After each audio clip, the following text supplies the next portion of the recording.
What's up, guys? So I just wanted to make this video really quick about like what my whole plans are for this bulk, um, and like what my approaches are, and what basically just like what do I actually want to be able to do. Um, so first off, I just kind of want like I have a whiteboard here, but I just want to just address this by saying, by just saying like the reality of wanting to build a physique and get really strong. Like, so for the average Joe, like if you just are a normal person, right, and you just want to get healthier and get, look better, feel better, like I don't think there's any reason why you should bulk or why you should really cut. I think that if you're an average person, then just eating normally and exercising fairly consistently, developing habits that will benefit you long term are completely like that's completely fine, and that's probably what you should do. However, if you're like somebody like me, um, which I'm assuming is most of the people that are going to be all watching this video and that care about what I have to say, are people that generally want more. They want to add muscle mass, they want to be able to perform at a high level, they want to be able to improve their body composition over time and just not look the same perpetually, because maintenance is like a really awesome thing, to be able to maintain your physique like that. That's a big skill. Like not many people can stay like at a certain physique or certain body composition for a long period of time, especially if it's lean, just because it takes a lot of discipline. um, but that being said, if you really want to maximize your progress, like you need to bulk. You need to have these bulking cycles where you are eating more food, you are allowing yourself to gain weight, allowing yourself to put on some body fat, so that you can make progress in the gym, look better, feel better, and then when you come back to cutting, you have something to actually like cut down to, because you need to think of bulking as building your physique. You actually are developing your physique when you're bulking. And what cutting will do basically is it reveals all that hard work. Now, obviously, you don't want to go like too extreme, with your surplus and like put on like 10 pounds in like 1 month. Like, that's not going to benefit you at all. My whole mindset going into this is I want to maximize my progress while maintaining a somewhat lean physique. And it's just because I'm, for a few reasons. One, I mentally I feel better about myself when I'm leaner, as vain as that does sound. I like being able to like actually see my abs. Like that's something that does matter to me. So that for me, that's going to mean gaining weight a little bit slower. And then somebody who doesn't really care and just wants to add as much mass as they possibly can and as much strength as they possibly can. Like, there's no right or wrong way to do this. It just depends on you and your goals. So, anyways, I want to get into this right now. So, basically, what I have here is like kind of just like a little bit of like an outline of what I want to do. So, first off, just starting like right here with like my macros. So I'm starting out my bulk at 3,650 calories. What the heck, that's really the way to put it. 3,650 calories. I know from experience, and because I've tracked my food intake and I know what I maintain on 3,400. And since I want to keep things a little bit leaner and kind of gain a little bit slower, but still put myself in a spot where I can progress, I can make gains. I think 2,600, holy crap, 250 calories is a good place to start, and adjust from. Now, if you are a newer lifter and you are like in your first year of training, right? Like I would definitely do at least a 500 calorie surplus, like 500, 700 calorie surplus. Like that is the prime time to like grow. Like my first year of lifting, I put on like 25 pounds of muscle. And I can have done that. Like I gained 30 pounds in a year. Like, so, And the only way I did that was by actually eating and putting on a little more body fat. But it's really benefited me, and when I actually did cut down, like I had a lot to reveal, and a lot of really, I could see such good progress. So it made everything just worth it. Um, so, but for me, just because I'm in my second year basically of training right now, my potential for gaining mass has lowered a lot.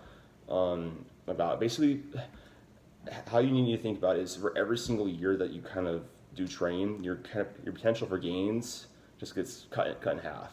So like let's say I gained like 30 pounds of muscle in 1 year, like you do everything right, which I mean that's really hard to do. But just for example's sake, next year 15 pounds is probably going to be around my upper limit. The next year 7.5, and it lowers, which is why you need to take advantage of when you can grow early on, and do not waste your time just cutting and trying to stay perpetually lean, like shredded to the bone. Like unless you're somebody who's like David Lade or some random other bloke on the internet who does not put on any body fat, like when they gain weight, like that's like less than 1% of the population. Like you're going to have to put on some body fat to gain some strength and to improve your physique. But then going back to this, my fat, I like working with ranges on my macros just because I don't think it's very healthy to have like a super rigid approach to everything. Like that's an extreme, and you want to have some sort of balance and allow yourself some flexibility and some ranges. So for me, I kind of shoot for so first off, 3,650 calories is what I aim for every single day. And I use these macro ranges basically to fill that in and to get to those calories that I need. So that's going to be 75 to 85 grams of fat, 500 to 520 grams of carbs, and 200 to 220 grams of protein. Again, 250 calorie surplus, and I'm going to be basically from that seeing how I feel in the gym. Am I making progress? Am I gaining muscle? Am I gaining strength? How do I feel? And also weighing myself consistently, seeing the trend in how I'm gaining. I'm shooting for 1 to 2% of my body weight gain per month, which I think is a really good rate of gaining, and it's going to help maximize your progress. You're not going to put on too much body fat in that time. Throughout my bulk, I will be following more of a flexible dieting approach. For those of you that don't know what flexible dieting is, basically you get these macros and these calorie ranges to play around with, and basically as long as you track your food, you can eat whatever you want essentially. However, I would advise against just eating whatever you want and just going for like Pop-Tarts and protein powder, because A, you're not going to feel like crap, and B, you're going to be like, that's just because you're deficient in vitamins and minerals, and you're just loaded up on like sugar. And anyways, it's just obviously it's not a good idea. Like don't eat like an idiot. But it does allow you for flexibility with your food choices. So it's like, if I want to have some candy, I'll have some candy. All I have to do is just track it, and just think of this as like your budget, and you can spend your money where you want with your food. And so yeah, that's flexible dieting basically in a nutshell. And then I will be trying to get 3 to 5 meals per day, and kind of trying to evenly space out my protein intake. So there's some research out there that says that you will have more muscle mass gain. Your muscle protein synthesis is going to be elevated if you have more frequent protein feedings, around 3 to 5, seemingly to be about the sweet spot for most of the people. It's more practical too. And spreading out your protein is going to maximize muscle protein synthesis, as opposed to, like, let's say you have 200 grams of protein to hit and you have 70 grams of protein per meal, and then versus you eat 1 meal a day and you have 200 grams of protein. Like, you're just not going to help your anabolism, which is basically your rate of storage or building muscle mass. your potential at all if you're just doing that. Because we have a maximum I think it's a loosening threshold or something anyways. Basically what it is we only have a maximum amount of protein and muscle that we can synthesize at one time. And then I am going to try, and another benefit of that is just that it's easier to get your food in. Like, guys, like if you struggle with getting your food intake in, like legitimately, like the best thing that you can do is spread out your food, because it's a lot easier to eat more food when you're spreading it out throughout the day. I do not recommend intermittent fasting at all. An approach for building muscle. I'm not going to get too into it, but I would not recommend it. It's suboptimal. It's basically all that you need to know. Also, that's going to help me with digestion and not getting as bloated. When I spread out my meals, obviously, you're probably going to be able to digest 600 calories. A 600 calorie meal a little bit easier than like a 1,500 to 2,000 calorie meal. Like, that's kind of common sense. And then for fiber, just to address, guys, you need fiber. Like, it's going to help you with your digestion. It's going to help you move things along, especially if you're eating a high protein diet, which you should if you're trying to build muscle. I'm just going to shoot for at least 25 grams of fiber. I generally get that easily. And try not to go above like 50 grams, just because I found that if I go above that, I tend to get bloated and hold a lot of water. I just do not feel good. I feel more lethargic, and my training sessions just kind of suck. So that's my nutrition approach. And yeah, so for training, so when I cut, I did lose some strength on my compounds. Just because like I lost 20 pounds, but that's kind of just part of the process, is what happens when you cut. So I ended my bulk at a 405 squat, a 600 pounds sumo deadlift, 565 conventional, and then a 315 pounds bench press. And at the start of this bulk, my squat is 365, my bench is 285, my sumo is 545, and my conventional is 505.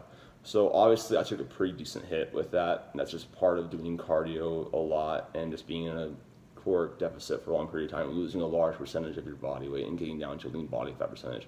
It just happens. But that is what it is, and I'm accepting it, and I realized hey, I can get better. So my goals for the end of it my bulk are going to be about a 455 pound squat, a 335 pounds bench press, and a 635 pound conventional deadlift. I'm not really going to be messing around with sumo much. Just because I'm better built for conventional. I've gotten told by people and my coach that I need to do conventional. I'm more built for it. I kind of stuck with sumo just because I could lift more weight with it, even though my form wasn't really good. And I know that because I'm better built for conventional, I can actually get a lot stronger at that potentially. Like, if I really focus on it and really strengthen up those muscle groups using conventional. So my starting weight right now too, I didn't address that, but I started out at 160. Like, my weight was fluctuating between 166 to 168. Now I'm about 1 month in. I'm like 170-ish pounds. I'm fluctuating around there.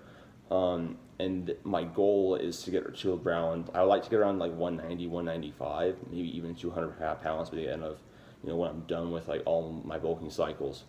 But just kind of, again, just shooting for the 1 to 2% body weight gain per month is what I'm shooting for. And then for like my training frequency, I'm going to be shooting for 6 times a week. I'm taking 1 rest day a week, just because like you need that rest. It's really important. If you don't take the rest days, like it's not a good idea when you're strength training. You need to let your soft tissue heal. It's going to help you have better training sessions, and be able to make more long-term progress. And then for training, my whole approach is kind of like a block periodization. Which basically what block periodization is you focus certain periods of time on a certain goal. So that's strength or that's hypertrophy are basically your two that you can work with. So I'm going to be doing, my whole plan is because I'm more, like I want to compete in powerlifting. I want to get to the point where I can be competitive and, be able to win a meet next year. I'm not really super interested in getting really good at bodybuilding. I want to get really good at powerlifting. So I'm going to be spending 12 weeks at a time doing a strength mesocycle. A mesocycle is just a fancy way of saying it's a part of a cycle. It's basically a short time frame where you focus on one specific goal. And then following that with a 6-week hypertrophy cycle. That is the best way in all the current research to make gains by focusing on one thing. Really making strength gains, really making hypertrophy gains. It's hard for your body to do two things at once. Like power building is great, and that's what I've done for really the majority of my career, and I absolutely love it. However, it's not going to give you the most gains that you possibly could have. And then so basically I'm going to repeat that. And then that's just kind of going to be my training outline, for the next foreseeable future. I don't really see myself changing this much. But yeah, and then moving on from that, cardio. You should be doing some sort of cardio in your bulk, in my opinion. You don't want to be the person that's really out of shape that can't walk up a stair because you're bulking, bro. I'm not about that life. I want to be able to move around. I want to be able to run. I want to be able to be somewhat athletic. So I'm basically going to be doing cardio, kind of like a minimum of 2 times a week. But kind of just doing as I feel, judging how my weight's moving and how I'm feeling, how my recovery is. Just because I am focused on strength and building muscle. I'm not my goals are not focused around cardio. Cardio is basically supplementation. It's going to help. Some things that cardio can help with is recovery by enhancing blood flow and nutrient partitioning, delivery of those nutrients to your cells, and can help you build more muscle mass, recover better, etc. It's good for your heart. It's common sense. Do your cardio. As long as you're not overdoing it, it will only benefit you. And then just moving beyond that in the bulking, I want to address mini cuts. So I'm planning on doing mini cuts as I kind of feel are needed, but my minimum of time spent in surplus is going to be 18 weeks. I want to be able to finish up at least one mesocycle, at least one full cycle of this 12 weeks strength and 6 weeks hypertrophy kind of scheme. And then go from there, see, okay, how am I looking? How much weight have I gained? And then do a very, very short, quick mini cut of 2 to 4 weeks. And just lose, go in a little more of an aggressive deficit, 500 to 700 calories of a deficit per day, losing around 1% to 1.5% of my body weight per week, which is, that's aggressive, but it's a mini cut. I'm not, it's basically the whole mindset here is get in, get out, and then get back on my surplus. And this would help me be able to spend more time building muscle mass and just improving overall. But yeah, so basically, that's really everything on the board. I think that's everything I really wanted to talk about. But yeah, so I'm really, really excited to see how this actually works. I really want to actually make improvements with my physique. I don't want to stay stagnant, and this is just kind of part of the process. And you just kind of have to man up and do it, and have a good approach to it, and be patient. So yeah, that's really it. If you guys have any questions at all about bulking, or you guys want any help with your bulk, just drop a comment down below. And if you like the video, make sure to leave a like, and share it if you found anything that was important. Subscribe if you want to see more content like this. And yeah, I hope you guys have a good one, and thanks for watching.